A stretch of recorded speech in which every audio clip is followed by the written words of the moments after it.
Good morning students, welcome in online class 10th class. आज हम SST में chapter 6 केंद्र सरकार इसके बारे में पढ़ेंगे। इसके पहले वाली क्लास में हमने लोकतंत्र के बारे में पढ़ा था, ठीक है, कि लोकतंत्र क्या था। आज हम पढ़ेंगे कि लोकतंत्र में हमारे 3 स्तर पे कार्य होता है, केंद्र सरकार, राज्य सरकार और निम्न लेवल पे निम्न पंचायती राज। इसमें पढ़ेंगे केंद्र सरकार, राज्य सरकार, ठीक है।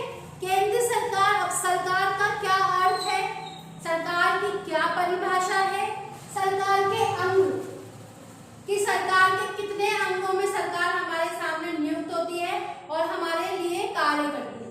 तो फर्स्ट है व्यवस्थापिका, दूसरी कार्यपालिका और तीसरी है न्यायपालिका।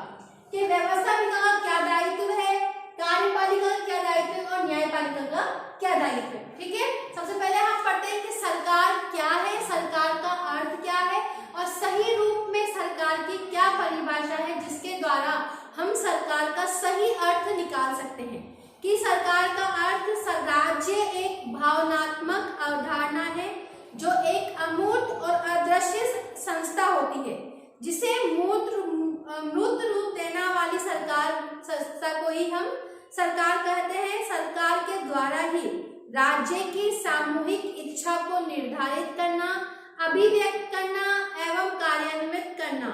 हम कह सकते हैं कि सरकार ही राज्य रूपी भावनात्मक अवधारणा की अभिव्यक्ति है। सरकार के अभाव में राज्य की कल्पना भी नहीं की जा सकती और राज्य के निश्चित भूभाग में बसने वाले लोगों की सेवा करने के लिए कानूनों का निर्माण करना, उसे निष्पादन करना और उनकी सही पालना करवाना, नहीं करने वालों को दंड देना, उसे सरकार कहा गया है। सरकार की यहाँ पे गवर्नर ने एक परिभाषा दी है कि सरकार एक वो मशीन है जिसके द्वारा राज्य की नीतियों को निर्धारित किया जाता है और सामान्य मामलों को नियमित किया जाता है और उन्हें उन्नत भी किया जाता है। कि जिस तरह से हमारे, अगर सरकार नहीं होगी तो यहाँ पे सब अपनी मनमानी करेंगे। दूसरी बात, यहाँ पे किसी का शासन नहीं रहेगा। शासन से मतलब जैसे कि अगर हमारे यहाँ सरकार नहीं हो तो आप कैसे चीजों का आदान प्रदान करोगे। कोई भी व्यक्ति बाहर से यहाँ आ जाएगा, यहाँ से कहीं भी चला जाए, तो हमारे ऊपर एक नियंत्रण होना बहुत अति आवश्यक है। क्योंकि जैसे कि आपके परिवार में कोई मुखिया होता है, अगर मुखिया परिवार में नहीं हो तो वहां पे अनुशासन नहीं रहेगा और वहां अनुशासन बनाने के लिए आपके पापा मम्मी का अनुशासन होता है, तो वहां पे हमें डर होता है। वो डर हमारे जीवन में बहुत जरूरी है, जिसके द्वारा ही हम अपने सही और गलत का सबूत पेश करते हैं कि अगर हम गलत हैं तो हमें उसमें सजा दी जाती है, अगर हम सही हैं तो हमें उसमें सजा के तौर पर सही है तो उसमें हमें सही और गलत की पहचान भी की जाती है। अब हम सरकार के अंग हैं, मैंने अभी बताया आपको, व्यवस्थापिका, कार्यपालिका और न्यायपालिका। तो उसमें हम पहले पढ़ेंगे व्यवस्थापिका। कि सरकार के तीनों अंगों में जो सबसे प्रथम अंग है वो है व्यवस्थापिका। व्यवस्थापिका राज्य में 2 स्तर पर गठन हुआ है इसका, संघीय व्यवस्थापिका एवं राज्य व्यवस्थापिका। संघीय व्यवस्थापिका को संसद, पार्लियामेंट नाम दिया जाता है। कि जो संघीय व्यवस्थापिका होती है उसे पार्लियामेंट, संसद के नाम से भी जाना, जैसे कि हमारे दिल्ली सरकार जो वो व्यवस्थापिका संसद में कहते हैं। संविधान के अनुच्छेद 79 के द्वारा व्यवस्था की गई है कि भारतीय संघ की एक ऐसी संसद होगी जिसका निर्माण राष्ट्रपति तथा दोनों सदनों से मिलकर होगा, जिसमें क्रमशः लोकसभा और राज्यसभा होंगे। कि राष्ट्रपति और उनके साथ में अन्य मंत्रियों को मिलकर वहां पे सभा गठन होगा, जो 2 स्तर पे होगी, लोकसभा और दूसरी राज्यसभा। इस प्रकार राष्ट्रपति, लोकसभा और राज्यसभा तीनों का जो संयुक्त रूप है वो है संसद। कि अगर आपसे एक क्वेश्चन पूछा जाए कि संसद में हम किसको सम्मिलित कर सकते हैं, तो राष्ट्रपति, लोकसभा और राज्यसभा, इन तीनों का जो सम्मिलित रूप है उसको संसद कहा जाता है, ठीक है ना। अब हम पढ़ेंगे लोकसभा की रचना। कि लोकसभा की रचना या गठन कैसे होता है। कि लोकसभा संसद का प्रथम सदन या निम्न जाता है। क्या आपसे पूछा जाए कि लोकसभा संसद का प्रथम या निम्न सदन किसे कहा जाता है, तो वो है लोकसभा। और संसद का द्वितीय सदन किसे कहते हैं, वो है राज्यसभा। इसे लोकप्रिय सदन भी कहते हैं क्योंकि इसके जनता द्वारा चुने प्रत्यक्ष रूप से निर्वाचित होते हैं। क्योंकि ये लोकप्रिय सदन इसको नाम दिया गया है क्योंकि इसमें जनता के द्वारा सदस्य जनता द्वारा निर्वाचित या चुने जाते हैं। अब इसमें है सदस्यों की संख्या कि लोकसभा में सदस्यों की संख्या कितनी होती है और राज्यसभा में सदस्यों की संख्या कितनी होती है। कि मूल संविधान में लोकप्रिय सदन की सदस्य की संख्या होती है 500 निश्चित की गई है। कि यहाँ पे लोकप्रिय सदन मतलब लोकसभा, कि लोकसभा के सदस्यों की संख्या कितनी नियुक्त की गई है, 500। कि लोकसभा में 500 सदस्य नियुक्त किए जाएंगे। लेकिन समय समय पर इसमें वृद्धि भी की गई है। जैसे कि अब गोवा, दमन और दीव पुनर्गठन अधिनियम 1987 के द्वारा यह निश्चित किया गया है कि लोकसभा की अधिकतम सदस्य संख्या 552 भी हो सकती है। क्योंकि पहले तो 500 नियुक्त की गई, लेकिन धीरे धीरे इससे बदलाव करते हुए अभी या प्रेजेंट समय में 552 सदस्य की संख्या होती है लोकसभा में। इसमें से अधिकतम जो होते हैं 530 सदस्य कि राज्य के द्वारा निर्वाचन क्षेत्रों से और 20 सदस्य संघीय क्षेत्रों से निर्वाचित किए जाते हैं और 2 सदस्य जो आंग्ल होते हैं उनको राष्ट्रपति के द्वारा नियुक्त किया जाता है। जो 2 सदस्य मनोनीत किए जाते हैं वो राष्ट्रपति के द्वारा किए जाते हैं।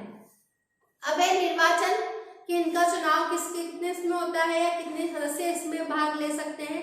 कि लोकसभा के सदस्यों का चुनाव प्रत्यक्ष रूप से और वयस्क मताधिकार के आधार पर होता है। भारत में अब 18 वर्ष की आयु प्राप्त वयस्क माना जाता है कि अब जो यहाँ पे 18 साल का व्यक्ति होगा वो वयस्क मताधिकार उसको दर्जा मिल जाता है। तो वो वयस्क मताधिकार जो 18 साल से ऊपर है वो वोट दे सकता है, उसको मतदान का अधिकार दिया गया है। लोकसभा के सभी निर्वाचन क्षेत्र एकल सदस्य रखे जाते हैं। जो लोकसभा के क्षेत्र होते हैं वो एक सदस्य का होता है कि एकल सदस्य रखे गए हैं। अब है सदस्यों की क्या योग्यताएं होनी चाहिए कि हर एक सबसे प्रथम योग्यता ये होगी कि हर व्यक्ति भारत का नागरिक होगा, वो भारतीय होगा। दूसरा, लोकसभा सदस्यों की संख्या होती है कि उसकी आयु 25 वर्ष से अधिक हो। 25 वर्ष से कम वाले को लोकसभा सदस्य की योग्यता नहीं दी जाती। भारत सरकार या किसी राज्य सरकार के अंतर्गत कोई भी लाभ का पद धारण न किया हो, मतलब कि लोकसभा या फिर हमारी भारत सरकार के द्वारा जो सरकारी सुविधाएं दी जाती है वो उस पद को धारण नहीं किया हुआ होना चाहिए। किसी भी न्यायालय के द्वारा उसको पागल नहीं ठहराया जाना चाहिए या फिर वो दिवालिया भी नहीं होना चाहिए। उन व्यक्तियों को लोकसभा के सदस्य प्राप्त करने की अनुमति नहीं होती। अब है कार्यकाल कि यहाँ का कार्यकाल कितने वर्ष का है कि लोकसभा का कार्यकाल 5 वर्ष का होता है। कितने वर्ष का होता है? 5 वर्ष का। प्रधानमंत्री के परामर्श के आधार पर राष्ट्रपति के द्वारा लोकसभा को समय से पूर्व भी भंग किया जाता है कि अगर उसको लोकसभा को भंग करना है तो राष्ट्रपति के परामर्श से प्रधानमंत्री उसको समय से पूर्व भी भंग कर सकता है। अब ऐसा अभी तक जो ऐसा हुआ है वो 9 बार तक किया गया है। 9 बार तक हुआ है जो समय से पहले उसको भंग किया गया है। फिर है अधिवेशन।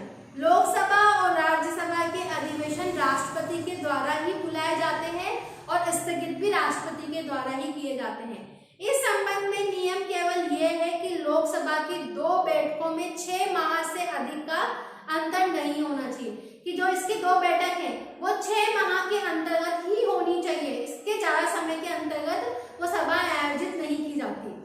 अब है लोकसभा के पदाधिकारी, अध्यक्ष तथा उपाध्यक्ष कि संविधान के अनुच्छेद 93 के अनुसार लोकसभा स्वयं ही अपने सदस्यों में से एक अध्यक्ष और एक उपाध्यक्ष का निर्वाचन करती है। अध्यक्ष और उपाध्यक्ष को उनके पद से भी हटाया जा सकता है यदि लोकसभा के तत्कालीन सदस्यों के बहुमत से आशय प्रस्ताव पास हो जाए, परंतु इस प्रकार का कोई प्रस्ताव लोकसभा में तभी पेश हो सकेगा जबकि इस प्रकार के प्रस्ताव को पेश करने के लिए कम कम से भी कम 14 दिन पूर्व सूचना दी जाए कि इस प्रस्ताव को जब हम रखते हैं तो इसको रखने से पहले कम से भी कम 14 दिन के अंदर या 14 दिन के पहले उसके बारे में सूचना दी जाती है। संविधान के अनुसार अध्यक्ष और उपाध्यक्ष को संसद के द्वारा निर्धारित वेतन और भत्ते भी प्राप्त होते हैं। जितना वेतन सरकार के नियुक्त करती है उतना, और जितनी सुविधाएं जैसे कि रहने की, आने की, जाने की, फोन की, पेट्रोल की, ये सारी सुविधाएं उनको भी दी जाती है। अब है अध्यक्ष के कार्य और शक्तियां, कि अध्यक्ष के क्या कार्य हैं और उनकी क्या शक्तियां हैं। कि अध्यक्ष के द्वारा लोकसभा की सभी बैठकों की अध्यक्षता की जाती है और अध्यक्ष होने के नाते उसके द्वारा सदन में शांति व्यवस्था और अनुशासन बनाए रखने का कार्य भी अध्यक्ष के द्वारा किया जाता है। लोकसभा का समस्त कार्यक्रम व कार्यवाही अध्यक्ष को ही निश्चित करनी होती है। समितियों के पदेन सभापति हो या प्रमुख प्रवर समितियों का सभापतियों को वही नियुक्त करता है।